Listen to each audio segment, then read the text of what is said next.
David Bomba took over the production design on Ozark for its third season. I'm Riley Chow of Gold Derby, and I first of all want to ask you, as an outsider coming into the show, about the strong response that the production design got in the first couple seasons.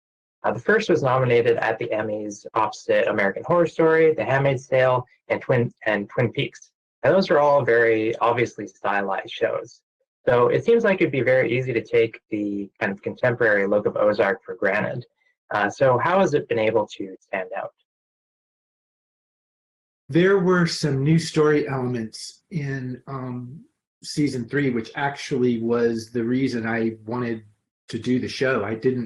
Initially, I had reservations about coming on to the third season of a show that, already had an established look, already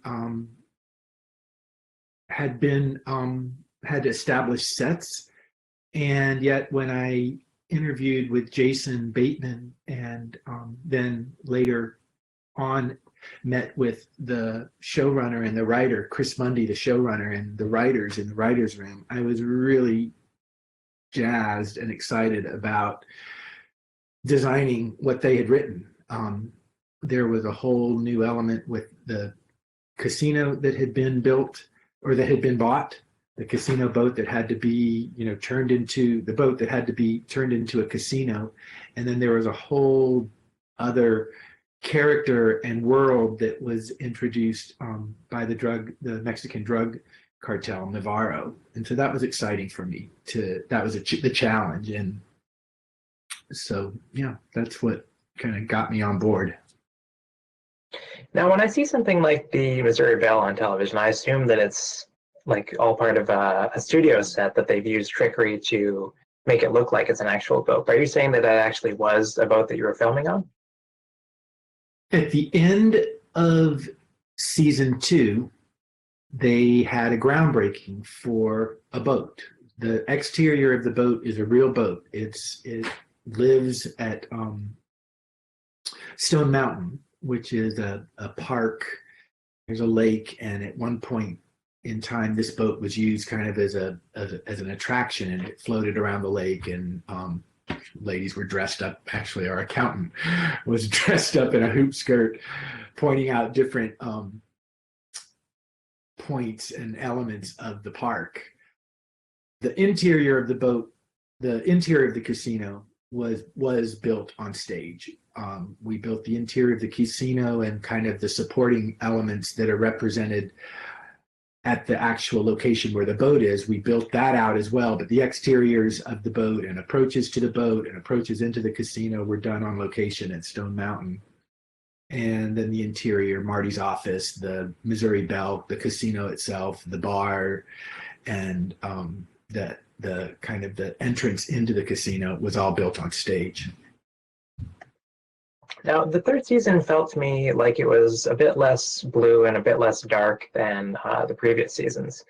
So I'm wondering about your broad goals this season in terms of maintaining the show's look, but also developing it. That was something that came up initially in my conversation and interview with Jason when I interviewed to come on the show. And then that conversation or the dialogue continued when I started presenting elements and ideas and concepts for the Missouri Belle. Specifically, I asked him, I said, are we going that blue cyan color with this?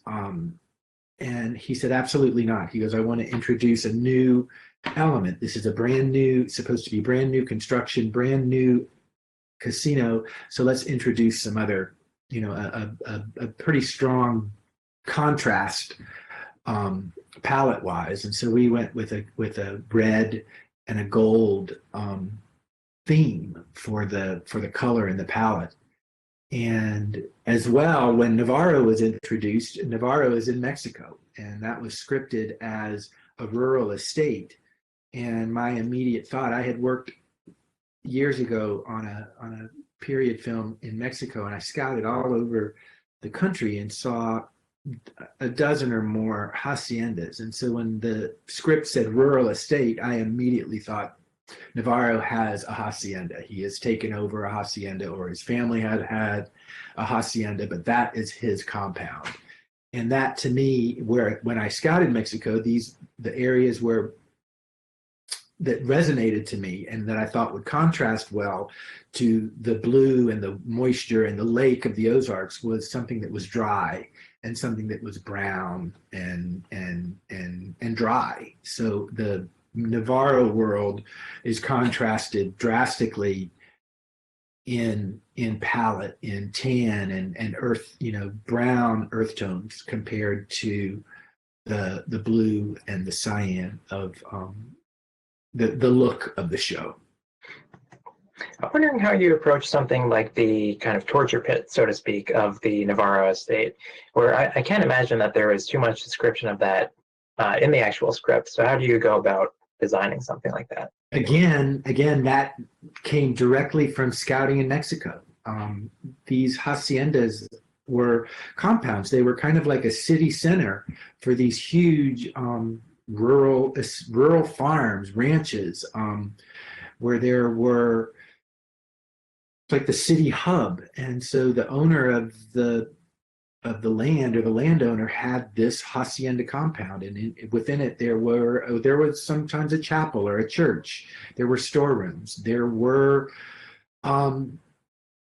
like the period aspect of a jail, of a confining, and not necessarily. I don't remember seeing torture chambers, but the idea of our torture chamber, or our chamber, which we built on stage as well, came from that cavernous first floor of the main structure of a hacienda. The first floors were warehouses and these holding cells, or these holding rooms where people might be held in bondage or held, and so that's where the concept and the idea for the cell came from.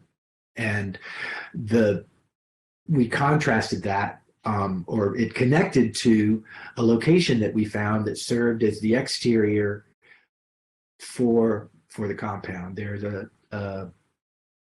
is a cemetery that is just south of downtown Atlanta called Westview, and the mausoleum and the kind of the office structure and chapel, to me, resembled the structures of a hacienda. The main buildings, it had a somewhat of a walled area. It had walled gardens or walled terraces and things like that. And so I thought, this can be our hacienda.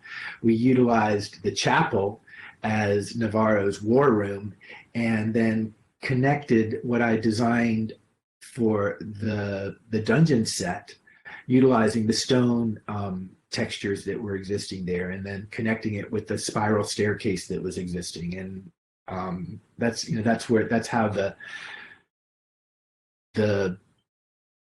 dungeon kind of came from an idea into what we actually built and what we shot. So this season we have the Missouri Belle, we've got the Navarro estate. Another big part of the show introduced in season 3 is the character of Ben Davis. But he doesn't really have a location like Navarro does, for example. So how do you establish character when he doesn't really have a space like that? Ben's character is a pretty large character, and the writing and the scenes that were written for him kind of give him, they're almost marginless as far as who that character becomes. We start off in a classroom where he is supposed to be a substitute teacher, and so that was kind of his space, and it is a place that is not necessarily in the Ozarks, and so we just went with kind of a generic classroom environment to introduce him. And then he comes into the casino, he comes into the birdhouse, he lives in what was Buddy's room down in the basement, and doesn't necessarily change that, but here is this very unique new character living in the bird, Marty and Wendy and the kids' world. And then, he's introduced to other things as well. When he he gets committed to a mental hospital. That was a space that was created just for him and for his character. And then he and Wendy are on the road. There was a specific like a rest stop that was scripted, and I thought, you know what, we've seen some of those things in the character of Ruth when she's picking up money at a drop off at a roadside rest area, or the dead end of a road, or a shut down park, or in this season a drive-in. And so I thought, you know what, let this spot where Wendy is gonna stop, let's turn it into a farm stand. You know, they're driving across Tennessee. Let's turn it into a farm stand. And so it was just trying to create, you know, I never want to step on the character. Yeah. I never want to, you know, to override or overrule or overshadow what the character and who the character is. That was one of the things that Chris Mundy had concerns about with the Navarro estate. He goes, he didn't want this whole hacienda, you know, chapel war room to become operatic. And I said, I don't think you have to worry about that. We're going to make it seem like it's real and that it won't step on the character. And the actor that plays Navarro is so strong, and he's written so strongly, that there was no way that I could have even attempted to step on that. I mean, my job is to create a space for these things to happen, and not to step on the writing or to step on the actor or the characters. Now we're coming up to the Emmys. Ozark has been nominated in the production design category for both of the prior seasons. And I'm wondering if you know what episode or episodes you're submitting for consideration for the third season. I'm not certain. I believe we're submitting the first episode and possibly the fourth. The fourth is the dungeon chamber. The first kind of gives you a bit of Navarro, gives you all of the casino. So I mean, I don't know if that has been determined yet, but I think I have people at Netflix that are helping me with that. Yeah. Well, yeah, those episodes would make a lot of sense. So you have primarily worked in film over the years. A couple of years ago, you did the Godless miniseries for Netflix, and this is your first continuing series as a production designer. So I'm wondering about that transition, why come over, and what surprised you? Initially, I was not. Again, I wasn't. You know, it's like I have done features. I like the idea of a story in a script and telling that story and supporting that story with the design. I just by happenstance binge watched Ozark when I was working on a feature in Toronto, and I really liked it. Had no idea I was going to be connected with it, and a year later I had an opportunity to interview on another project with Jason, and I didn't get that job. And you know, his producer, or he or whoever, said, you know, we'll be reaching out to David down the line. And a couple of weeks later, I get scripts for Ozark. Again, I had reservations about it, and it's a very different medium. Not necessarily the visual aspect of it, but just the way that the nature of an episodic show runs. Jason, they're normally broken down into blocks, 2 episodes at a time. Jason directed the first 2 episodes.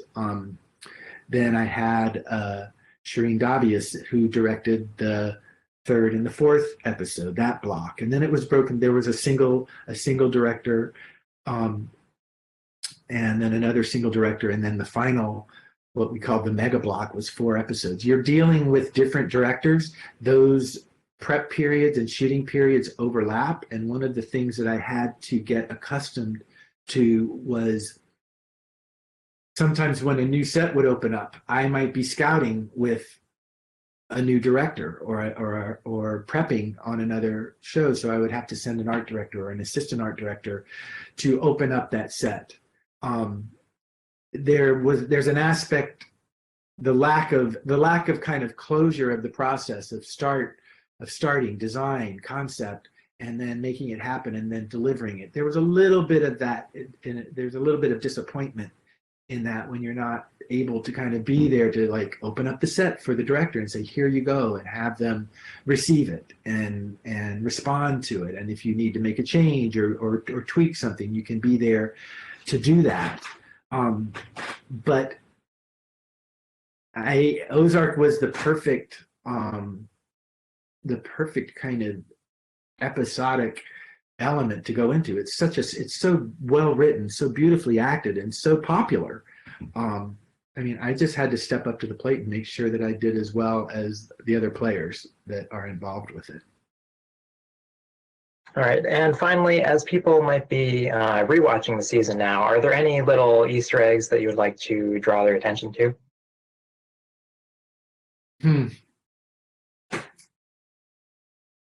I love, and it was Jason's idea, and I love the